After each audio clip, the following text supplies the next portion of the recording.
There are a few key concepts you need to understand if you want to excel at distance wedges. And I bet that you're not thinking about the impact of wind and all the factors affecting how far you hit a golf ball. Those are just a couple of the things we're going to talk about in today's GolfWell podcast. I'm your host, Cordie Walker, and today we're going to have just a great, nerdy, super fun conversation with Dr. Nico Darras of Golf Blueprint. We're going to dive into a bunch of stuff, his experience with pros he's working with, what he's learned. I'm going to share, some of what I've learned from coaches, and it's just a good conversation. If you're into golf performance, you're gonna enjoy this. Make sure to subscribe or follow along wherever you're listening to this or watching, as we have more podcasts coming. Nico's going to come back on, hopefully on a regular basis. We got a running Google Doc of topics, and we'd love your questions. Make sure to comment below. Next time we can do a bit of Q&A. Plus, I have some other episodes planned along the way here on the podcast. So subscribe, follow along. Kind of a new channel or an old revitalized channel here, the podcast. This is just so fun to do. So let's get into it with Dr. Nico Darras. Nico, I want to talk about distance wedges because I was stalking your Instagram and you've been talking about like 60-yard wedges or something, about trying to hit it close, not hit it close. And so I thought we would start our conversation there. What are you talking about? Okay. I love this. Idea? I love this. And I think it's the best medium for it because we can actually deep dive. The hard part with social is that there's such quick clips, and I try to go deeper into the nuance, but basically everything that you and I love is in the gray area, right? It's so easy to just be black and white. You should hit it close every time. You should never lay it up, or you should lay it up to your perfect number is the two camps of, I'm better at 105 yards. And the data is well, you're wrong. So this really kind of interesting conversation with Claude Harmon and Ryan Chrysler this year, we were looking through live data for a couple of their guys and our guys that we share. And we were kind of finding nobody really hits it to 60 yards. There's very few shots if you look at the PGA Tour database and Live's database from let's just call it 40 to 70 for just easy math. And when you think about why, it's okay, well, first of all, why aren't there that many shots? And then you realize they're tour pros playing tour golf courses. And I think for people at home, this is where it gets a little bit squirrely. You and I, we play 400-yard par fours. I'm sure we have a bunch of them and they're fun. And say we tomahawk a drive, it hits the cart path, bounces on a sprinkler, and we hit it 350, right? Everyone hits it 350. Then we have 50 yards into a green. Well, at most country clubs, that's a great outcome. You have 50 yards, the pin's in the middle, and kind of hit that little chip shot up there. It's in between a pitch and a chip, and you make a great score. And you're wow, math is great. You bomb it up there as far as you can. The problem is on tour, they don't really play 400-yard par fours. And if they do, it's probably a weird hole that you can't really hit driver. There's probably a lake somewhere, or pins are tucked, right? You think about Korn Ferry Tour, those guys have to aim at every freaking pin. So that's a whole nother separate entity. Those guys are trying to shoot 30 under every week. But let's just use the tour. They don't play a lot of 400-yard par fours. So guys aren't banging it down there 330 and then having 70 yards in, number one. Number two, on par fives, most often they're trying to reach into. That's just an easy, yes, we all know the math that you should try to hit it on in two and then make the putt. I can't believe I never thought of that. But in terms of the 40 to 70 yard shot, it's probably a mistake. So you typically hit one in an area that you don't want to be, because why would a tour pro have 62 yards into a par five? It doesn't really make sense. They either whiffed a 3-wood, you know what I mean? It's just a statistical anomaly that we found. And that's why I'm so glad to dig into this. Our guys don't practice it. Being realistic, they don't have a lot of them, so they don't practice them. Therefore, they're probably not that good at them. Now, if you're an average golfer and you play a bunch of 370-yard par fours, you bang it 300 yards down there, yeah, you're going to score better. But if you're a tour pro and you're playing, 450-yard par fours every day, when are you going to have 50 yards in? It's not a number that they oftentimes see. So the next time I want to challenge a tour player for money, I'm going to go drop a ball at 50 yards. No, I bet they're still better.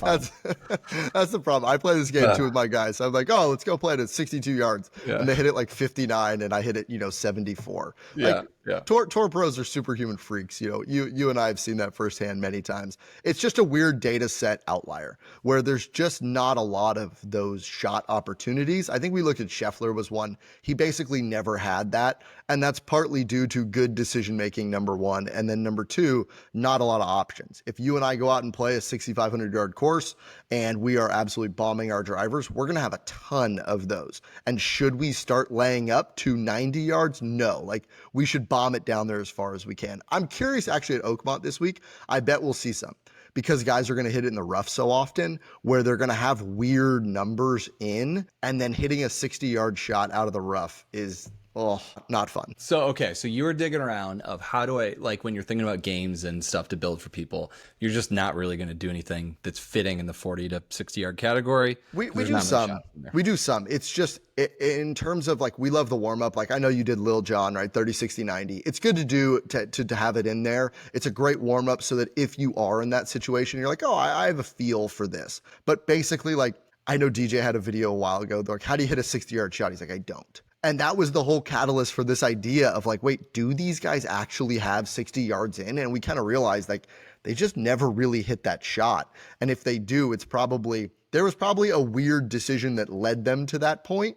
So our goal is like, let's just not hit it there. I mean, kind of a different way to play. So I've gotten obsessed with distance wedges because I figured I was terrible at it, which I was. And then I've learned from a lot of great people the last year. Did a really good video with Mark Blackburn where he went like really deep on it. John Sinclair, he's got a bunch of data from top players. And then Claude, we spent some time talking about it there as well. So like I really got into it, realized I was one, terrible at it. Two, I didn't understand the core concepts of it really even. And so it was just been super fun to figure it out and then work on it, because it is like, gosh, I mean, how much time do your guys spend on distance wedges? Because Mark said his players are looking for a 2-yard kind of gap, right, from what they're trying to hit is kind of the expectation. It's like, yeah, I can share an anecdote of that. So we have a wedge test on our end, and the best we've ever seen was world number 1 at the time. And 2 weeks before he won the Masters, he had a 1.2 meter distance gap from his 60 degree to his 7-iron of what he perceived. So we'd call the number, he'd hit it, and it was 1.7 yards basically from those clubs. Like it's superhuman. So yeah, Mark's dead on with that 2 yards. We typically find like Corn Ferry guys are somewhere in the 3 to 4 range. If we were going to like roughly estimate, a mini tour pros probably in the 5-ish range, 5 to 6. And then amateurs, I mean, it's just all over the map depending on, if they work on it, how much they work on it. But yeah, in terms of like skill development time, it's a huge factor. And actually distance wedges on both ends of the spectrum. So let's talk about like the super short hitters that play on tour. We have a couple of those guys on our GB Tour Pros that don't hit it very far. For them, distance wedges are maybe more important than the super long guys, which sounds really like counterintuitive. But if you think about it, they can't reach par 5s. And if they get in trouble, they're basically punching out. Let's assume they play Corn Ferry and they punch out, they have to make par with a wedge. They can't like bomb a 9-iron out of the rough, 185 yards. They just don't have that game. They got to punch it out and then they got to wedge it. And then on the other end, the super high speed guys, I know it's really, really public information of what Claude and DJ did when DJ was world number 1. They just turned it into a video game. Like Claude, I don't know if you guys talked about that at all. Did you guys talk about that? What they did? Just a little bit. Yeah. Touch on what they did. Yeah, Claude basically turned it into a video game for him where all they showed DJ was the number. And then he just tried to hit the number over and over and over again. I think that's one of the most important things in the last, I'd say 20 years of like data has been wedges. Because yes, everyone's optimized now with their drivers, but now we know exactly how far the ball is going. And it's also one of the downsides for amateurs at home that might not have a launch monitor. It is tough to work on wedges and like really precise distance when you're at your local driving range. And I'm using, yellow balls at my local driving range, and some fly straight and some dive and some go a little short and some go a little long. So I can fully empathize with people. That's tough. What I have been struggling with lately is the concept is you want low launch, right? Low launch, high spin is controllable. And I don't know if you have, any struggles with this, but man, controlling your launch angle can be really difficult. Like just this past week, I've decided that anything under 85 is 60 degree, but anything over that, like I can't. I used to hit my 60 up to 100 yards, and I just I can't get the launch down on it. So I've just kind of made a decision. I got to go to 55 for me from like 80, 85 yards on, just because if I want to keep that consistent like launch angle, and that's been a really big battle that I've been like trying to figure out and like constantly working on. Because you're a high speed player yourself. Like how hard have you found controlling launch angle and spin and like what clubs to hit where and what distance? Wedges will always be tough for me and every other high speed guy. And I've used this analogy before, but it's like driving a Lambo in a school zone. Like it's really, really, really hard to drive the speed limit 30 miles an hour because you're taking so much speed off. It's always going to be a struggle. It is what it is. Now, that being said, we found some scenarios and some ways that are around that, whether it's through setup, whether it's through shot shape, I think is one of the best ones that we've found. Guys adding a little bit more cut spin, maybe driving in like for one of my guys, he likes to hit a tight little draw with a wedge, but he pretty much only fades it. So finding out what works for you and basically throwing out what you think is going to work. Like one of my guys sets up so far left that you look at him, you're like, where is he aiming? Well, he does that to eliminate his hips so that he can just get his arms working down, cleaning up that contact. Because I think one of the things that you alluded to, the contact's the most important part of wedge play. Like if you're a little chunky, if you're a little thin, everything else is thrown off. Like that is a strike game. Hitting the center of the face or, wherever your strike location is with your wedge. Some guys even toe them. Like I know some of my guys will toe bang their wedges to kill spin. That's actually like a really cool way to do it. Really scary if you don't practice it. But yeah, you can take a ton off if you hit like a toe bang little low draw. Really cool shot.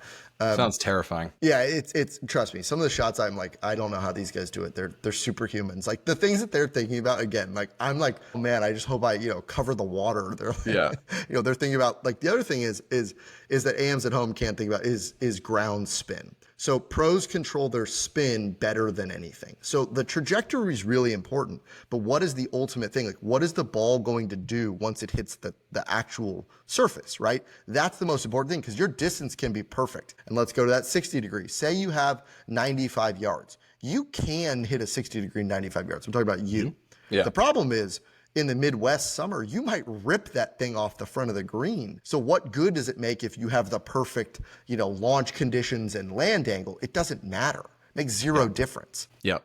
No, it's been really interesting to work on this. And I think one of the biggest things that I've had to do is one, a launch monitor is a non-negotiable if you want to get good at distance wedges, right? I've just been staring at, I've been staring a lot at launch angle and spin numbers and all that. And then the other thing, I'm curious what you think about this, but I've found like filming myself is just become essential because you see so much. If you're out not working with a coach, right, you're just practicing. Like you just have yourself. So you have to get some kind of feedback. So like, I don't know, I saw like, oh, it might look like your ball position is middle of your stance, but it's not. It's like forward. Like stuff like that if you want to learn, then you got to look at some feedback. So I found, launch it and then film. I don't know. Is video going to make a comeback? That's my, I don't know that ever left in my game. You and I are both filming everything. So I think I'm the wrong one to ask on that. Okay.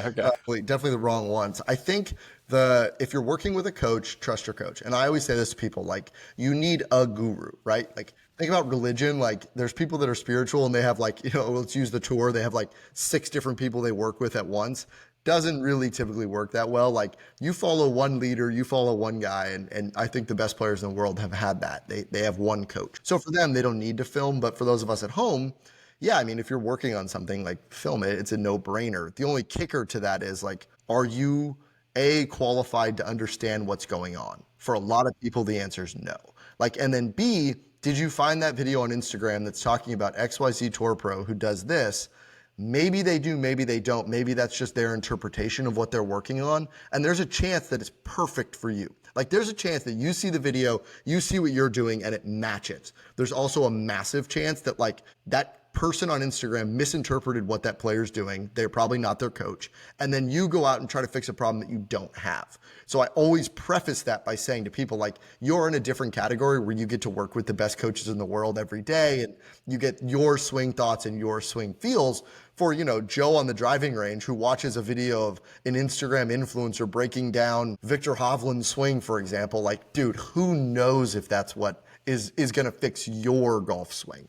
So I'm always very hesitant for people to copy what they think, or, if you're going to coach yourself, then like, hell yeah, dude, like, lock in, film your own swings. I would say though that like everybody could probably look at their setup and like at least give themselves feedback on that, right? Dude, yeah. Okay, so let's do that. Like, setup and ball position are the two things you can't fix yourself. So I recently like got back into playing like more every day, basically, golf. I took a little bit of break when I got tattooed, and now I'm back to it. The first 3 rounds, no joke, or training aids, where I literally had my guys stand behind me and tell me where I was aimed. Because I'd be like, okay, I want to start it off there. And they'd be like, dude, you're aimed a fairway right. And I had no idea. Or the ball position was weird. Could not agree more. Either get a friend to check it for you that you trust, or like you said, film it at the range and be like, okay, my ball position feels here. Feel versus real is, yeah, good Lord. I was not aimed correctly. Yeah, it's funny you say that. So we just did a video with Luke Benoit. He's up here. Sick. And we were actually looking at it. We weren't even talking about it. But he like just threw an alignment rod stick down, and I was like aligned way farther left, probably a good 15 yards left to where I thought I was. And it was just like, this is stupid. I think aim's important, and I like to practice it myself and like test myself on it. And I was like, no, I'm fine. I work on this. I've got this. But it's like, no, like you do not have this. You're clearly far off. So yeah, I think maybe I'd probably just gotten a bit too reliant on the stick down there during practice times. And then, it happens to everybody, right? It's the most common training aid on a driving range. There's a reason, right? Like this is the fundamentals. I mean, grip, setup, posture, all those things are the fundamentals, and there's a reason the pros do them every day. Yeah, love that. And yeah, if you can film it, then do it for sure. All right, the last thing with distance wedges that I want to talk about is the clock system, because I've been working on this as I've been kind of trying to dial all this in. And this was, a lot of people talk about this. I think probably everybody I talked to has talked about this, from Mark to Claude to, the like, where are you at, and kind of filming yourself. Again, filming yourself I think comes in handy if you're working on that, because you have no idea what 9 o'clock is by your feel. It's just a construct, more so in your brain, I feel like. But the grapevine says that you don't like the clock system. Yeah. The grapevine is in 30 seconds before we started meeting. Like, oh my God. You didn't have to reveal how the research program works around here. The big, great reveal. Okay. So I love the clock system for most players. And I think it's like super effective, especially if you're a little bit longer, you have like a long action. And I think that my job is always to throw the hand grenade and just be like, wait a minute, but what about that one thing? So here's the problem with the clock system. There is a very particular player who is a big Spaniard who has a very short swing. How's he going to do the clock system? He can't. And so designing games, how do I get, John to hit a 70-yard shot? Well, it's a little bit different than, someone who has a big, long swing that's able to, really feel that 10-30 move. So I always preface to people, like, if you don't do the clock system, that's okay too. There's other ways to take speed off, and there's other ways to do it. The other thing is there's some amazing research that shows that your backswing length, like the longer your backswing, this is just like really simple stuff, doesn't necessarily translate to more power or less power.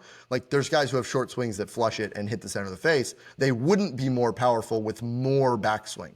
So the same goes, like, for some players that go clock system and they go, say they hit that like 10-30 wedge, they actually hit it better because they hit the center of the face, they compress it more. That's where they are, like, let's say optimally, like that's their optimal strike zone, let's just call it. And then they end up hitting it further, which happens. So I always preface to people, like, yes, basic 101. If you've never done it, use the clock system, but also because it's my job to understand the weird outliers, there are weird outliers that hit it further with shorter moves. Got it. We'll get back. want to debate that, but we got to press on because I got to stay on track. We'll dig into that one. It's such a fun one. Yeah, I guess you got to have some kind of swing thought though, right? Totally. Like you got to have some kind of feel to hit it at a distance, because you can't. I think where people get in trouble is they just try to hit a 70-yard shot. Like I think that's a poor kind of swing thought probably to have. So do you agree you have to have something? Of course. And by the way, I overwhelmingly agree that a system works. Like I couldn't agree more with it. Yeah. The one weird anecdote is Johnny, who like literally can't have a shorter swing, and he does. Like he takes speed off with a little bit of a shorter move. That's something that him and TBI Dave work so hard on, and it will always be a big focus. That's just the one fun anecdote that I'm like, but wait. There's one person that, Yeah. I guess another thing, which just to, I don't know, a thought that Mark Blackburn said, which has just stuck with me for probably the last year. Just like a distance wedge viewed as like an underhand toss, which has been just such a great thought of so like good. How to approach it. Because I don't think many of us, there's always, you can think of some people you kind of like speed through it and dig, or you kind of like, but like this thought maybe next time of like an underhand toss, and maybe you're using the clock system, maybe you're not, but it's like that is your maybe tempo or vibe that you go for. There you go. I'm handing out vibes from people. You know what I love about that actually? Is Mark, and I will say all the best coaches in the world, they speak to players in a way that they listen, and I think that's what makes them great. So you probably spent, how long did you spend with Mark? Just as like an aside. 2 days. Yeah. Okay, so you spent 2 full days with him. Like I'm sure he gave you some like PhD level super genius stuff, but like that one thing is what you walked away with. And when I've gotten to spend time with, as you have, all the best coaches in the world, they are really, really good at taking a very complex thing, right? Just wedges in general, distance wedges are so hotly debated online. Wait till we start talking about short game. Oh my God. Those are my favorites. Like I love reading the short game debates. But the best coaches in the world are able to take a very highly complex issue and give it to you in a way that you could understand. You walked away from that and you're like, oh, it's an underhand toss. That's why Mark is so good at his job. That's why, Luke is amazing at his job, is because they could give you things that you could hear. And that's why like some players match with some coaches and some don't. But like I love that from Mark. Like what a great analogy. Yeah. No, I think that's what great coaching is it's the ability to communicate and relate to players. 100%. I think that is why, that is why some coaches work for some players and some don't for others. And that's a good thing, right? Good. Yeah, absolutely. Coach isn't good for every player. Okay, distance wedges. We've covered a lot here. What else? Have we missed anything on this? What else have I been thinking about with? We've been talking about the wind. That is something that you and I have been like mega obsessed with. And I don't know if we're going to tease that or you want to get into it. That's one. We might as well. It's relevant because Bryson's Oakmont video, I don't know if you watched that, it's great. Like, first of all, that we're in a world where, a top player is making a YouTube video before a major showing us a practice round. It's like, whatever you think of the whole, his whole deal or YouTube in general, like that's pretty freaking cool. If you told us that 10 years ago, I don't think anybody would have believed you. No way. But part of his process is you will always hear him figure out what club to hit. And it is super specific. It is an equation. And I think that's the opposite of how most people treat the wind and distance and all those factors, right? Like it's not this is going to play a club long. That's not like, I don't think that's a good idea. I don't know what you think about that, but yeah. So first of all, like how cool is that top players are now using social media, not as like I'm going to say like a self-promotion thing, but more of like genuinely teaching players. And like, I think getting to see some of these matches and the behind the scenes, like, yeah, they're produced. Yes, there's an outcome and a goal, but like, if you watch them, you can learn a ton from what they're doing and a lot of guys are really open now, which is super cool about their struggles, about their challenges, things that they're working on, Bryson's not one of my guys. So I'm always like really clear about my guys and not. But I love watching the videos from afar, and especially his process. Very unique, very different. Not how my guys do it, not how I do it, but I love learning and getting to see, hey, what is, this dude who's winning all the time doing? Because it's working. It's very similar to his putting. He uses math in putting. I know there's some great guys that use math and that whole nine there too. Wind, for me, the obsession has been trying to understand the idea of a straight ball in the wind. Okay, so let's just like start there, right? Let's assume that there's no wind and you're gonna hit a 2-yard little just beautiful high tour cut that falls in with a 7-iron. like everyone's towering fade dream. Okay, so if you start there, now you add a 10-mile-an-hour wind off the left. Okay, so now that same 2-yard fade is going to move essentially with 10 yards of wind. So now this is where the like Pandora's box for me, and like waking up at 2 a.m. in a cold sweat trying to understand how far left do you then aim? Okay, let's start there. You hit the same shot shape. You just now have to aim the equivalent of whatever 10 yards left is with your ball. Let's start there. Now that brings in a massive problem set. You might be starting it out over water. You might be starting it out over a bunker, whatever it is, hazards. Okay. Or you change your swing dynamics and you hit a straight ball. Well, in order to hit a straight ball with a 10-mile-an-hour left wind, your swing dynamics have to change. And so as I could see your eyes just like beginning to, do the process, This has been such a fun conversation. Like, shout out Chris Brody, Marty Jertson. I know you had Marty on there. Like, Ping has the best ball lab in the world by far. Like, those guys are super freaking geniuses. And I text them like randomly. I'll be like, Chris, like, what about this idea? What about this? And so that has been like, I don't even know how to describe it. This has been my like pet project for a really long time. Well, you set it up. What's the answer? Okay, so the answer is twofold. You're either, actually it's not true. There's 3 potential outcomes. You either hit your normal stock shot shape, you just play what you estimate the wind to do to your golf ball. Ping's ball lab's amazing and it can simulate your 7-iron. You just have to start it, let's just say, I'm going to use a number, 12 yards more left of whatever you think you would do. Or I have a friend, John Tattersall, who's obsessed with the straight ball. So in order to hit the straight ball, then you'd essentially have to hit like a tight little draw that starts at the pin and doesn't move, because in order to counteract the left wind, you'd have to hit the draw. So now you have 2 shot shapes. That goes against the people who are like, well, you need 1 shot shape. Then it adds into the idea of what about 20 miles an hour wind. Now what do you do? And then what do you do with a driver where most guys only have 1 shot shape? So it's just been this like really fun exploration of trying to understand. I don't believe in anything in golf there's a right way, by the way.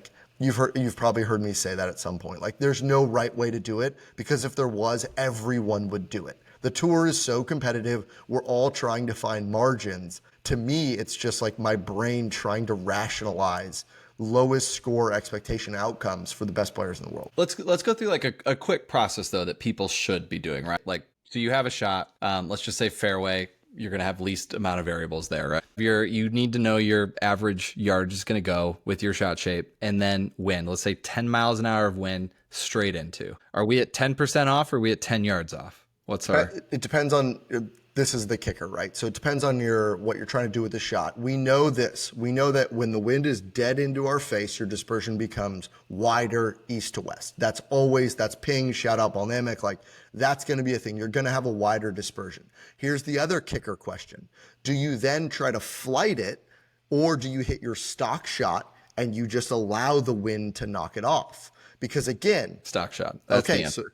So then but like in Florida, for example, let's just assume you're using your stock shot and it's blowing 30 in your face. Your 7-iron might go 112 yards. Like, who knows, whatever it is. You just go home. You go home is the answer at that point. Those are the days that you take up a new hobby and you text your friends. You're like, why did I do this? Like, why am I paying for this? I'm paying for abuse. So to answer your question, you're middle of fairway, you have a 7-iron, and you then estimate the wind. So there's a ton of apps out there. I don't know if tournaments allow guys, depending on, like, I know on the minor league tour out here, whatnot, guys can use live wind. I don't know what like your state golf association would say about that. Because if you can get live wind data, hell yeah.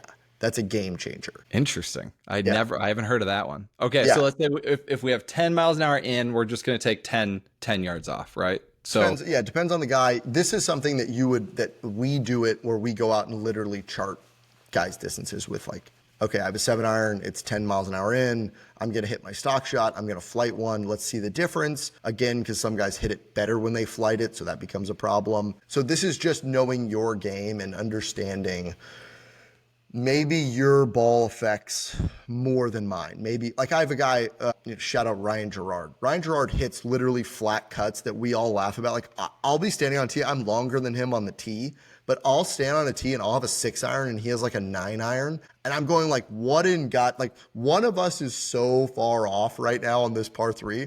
but he hits literally like a flat cut that doesn't get touched by the wind. So for people at home, it's owning your game. It's owning your decision making. It's understanding, like a Daniel Berger, for example, hits like the most gorgeous chip cut you've ever seen, playing completely differently than a Rory who hits like a towering high draw. So that would be number one, like who are you as the player? And then two, understanding that your dispersion is going to be a little bit wider east-west. And I would say probably picking a bit more conservative target. Those would be the two big decision-making things that I would start with. Shot shape, understanding a real sensible target. Let's just use that word. And then strike, right? Like you got to hit the center of the face in order to get the ball to do what you want. Yeah. And then downwind, we're going that it's probably half of the wind. Then yeah, I think that's what the math is sorted out, isn't that? It wind, from what I remember, it affects your ball into more than it helps you downwind. Although downwind, it does tighten it. And then it creates, again, like land angle is a big one where like descent angle, trying to understand what the ball is going to do. Like this week at Oakmont, it's going to be a huge one where guys who can hit the ball high, they can stop it, versus if your descent angle is steep, you're going to hit it and bounce through, some of those pool table type greens. I think the biggest shift for people to make is just start doing a bit of math before they pull a club. I'm not just trying to guess into the wind and say, all right, this is I'm going to chip this one instead of this one, just because you just get in so much trouble if you're not a tour pro.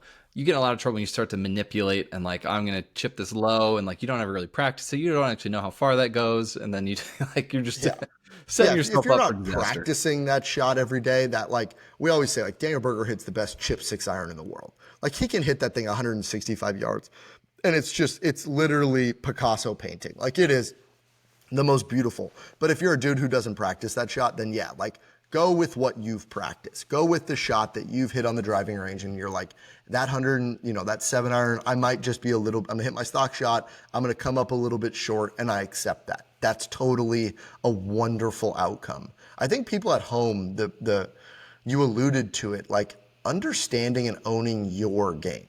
Like we all want to be better. I show up every day. I'm like, today's the day I'm shooting 56. Like I'm that guy, I'm gonna do it.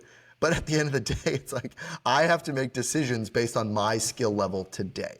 And it can be humbling, and it can be frustrating, and it can be disappointing. But at the end of the day, like trying to get the most out of what you bring to the golf course that day is the best, because then you can get better by little by little by little. Other factors, water. I did a test. I was out at Ping, did the test. Love it. Driver goes shorter, way shorter. Yes. It was cool. It was literally like back-to-back shots was 20 yards shorter with little water on the golf ball. So that's pretty nuts. That Faraday interview with Phil where he's in the leather jacket, shout out Phil, the homie Phil, talking about ball going shorter over water. And if you get a little bit of water in between the club face and the ball, people don't know, it actually increases spin. I remember talking to him about that and being like, dude, there's like zero chance. Like, come on, Phil. And he was like, no, I'm dead serious. Like the ball goes shorter over the water. Like even with an 8-iron in the morning on a par 3. And then sure enough, like you went to Ping and it's real. I was like, you know what? Hell yeah, Phil. Like, I love that. I freaking love that. Listening to that guy talk about, it's one of the most amazing things. And like anyone that has the chance to watch it, listening to him talk about reading lies is one of the coolest things I've ever seen a tour pro do. Like when the ball's on the ground, predicting what it's going to do once it lands, I think is one of the coolest things I've ever gotten to see in golf. Being like, okay, it's sitting a little bit down. This is Bermuda. It's going to bounce once, release, and I'm going to hit this shot. That is like mega sicko stuff. I agree. Okay. And then, but with water though, wedges go farther because the water, you lose friction. So they spin less, they go farther. That's so cool. It flips. So cool. So that's another thing to think about, like when gauging it. What do you guys do when the math comes to like being in the rough, being in the fairway, being on the tee? Like off a par 3 tee goes a little bit farther, right? I feel like I think it depends on the other thing. It depends on the water. Of like balls go shorter over water from what I've understood too. I think it's like a very small percentage, but again, like these guys are playing for the margins. But yeah, keeping your golf ball dry is everything. Like once you get moisture on there, I know you did that with Ping, like mud balls, moisture, your club face, all of that. Like that's the bare minimum of like, yeah, dude, clean your ball off and keep it dry. That's Like, I need to be better about it. I think we all do, Yeah. Okay, so we've got our wind conversation. You're going to tell us, I guess I'll give you my answer. I don't think that any of us should probably jack around with trying to hit a draw or whatever based on the wind. We should just try to hit our shot and then do it based on the wind. Because I know that I'm not going to hit a better shot if I'm trying to hit a draw into the wind to hit it straight. It's probably not going to go any closer than if I just play it as is. I can hear my business partner. I can hear my business partner, the mathematician Kev, who just like is screaming at me to hit a freaking fade because, and here I am like, dude, I bet I could hook this thing in there right now, So yeah. Yes, I mean, it's pretty well established that like guys who hit the ball with a relative neutral shape. I'm not going to say one way because I will die on the hill that I think you need to be able to hit tight dispersion shots. I'm not saying one way is the way. I'm not saying both ways is the way. I'm saying the best players in the world have very little curve on their golf ball. Some guys love to curve the ball. Bubba's the great example. Me, do as I say, not as I do. Good Lord, am I hitting freaking slingers, partner. Like I have 250 the other day. I'm hooking a 5-iron over the water. I got houses right. And there's a reason that I don't play professional golf. Like there's a reason that I shoot a lot of, as one of my friends said, 64s that turn into 73s. Like it's, I like that. It's not great, but we're trending. And as I could hear Kev just like screaming in the background, like 10 yards left of this pin, like hit a fade. I'm like, dude, this is the one. Like I can jar this. Like I see it. I'm an artist. I am. Let me tell you. Me paint by numbers. There's Picasso, and then there's the little kids' drawings on the refrigerator, and mine's probably somewhere in between there. I feel like that's a good visual for people to end on. Then our chat. We've got more things to talk about here. We'll have to get on regularly here with you and chat through a list of fun things because you're always having good conversations out there. I just like the gray area, right? I love nuance. So to me, like I love hardliners. It's like my favorite thing in the world. Like if you are a true believer, like if you are a sicko that says you should only hit the ball one way, like get in my DMs. Like if you are a freaking short game lunatic that says like there's only one way to do it, like hell yeah. Get in my DMs. Let's talk.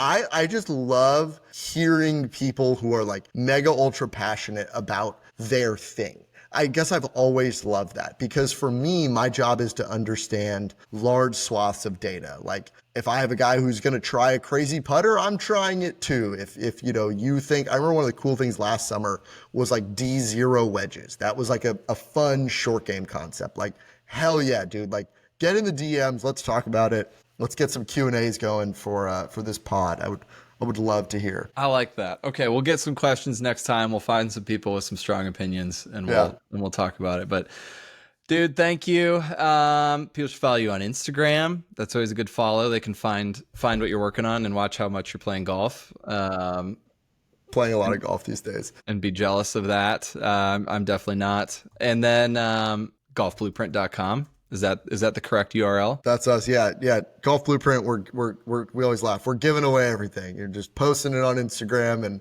whatever I'm researching, whatever I'm talking about that day. Our poor business team consisting of my mom and Kev's wife are just like, will you stop giving away the farm on Instagram every day? But I'm just posting stuff. Love it. All right. People should go follow along on those then. Thanks, Nico. So stoked. Good to hang out. We'll talk to you next time. This was the best. See you soon.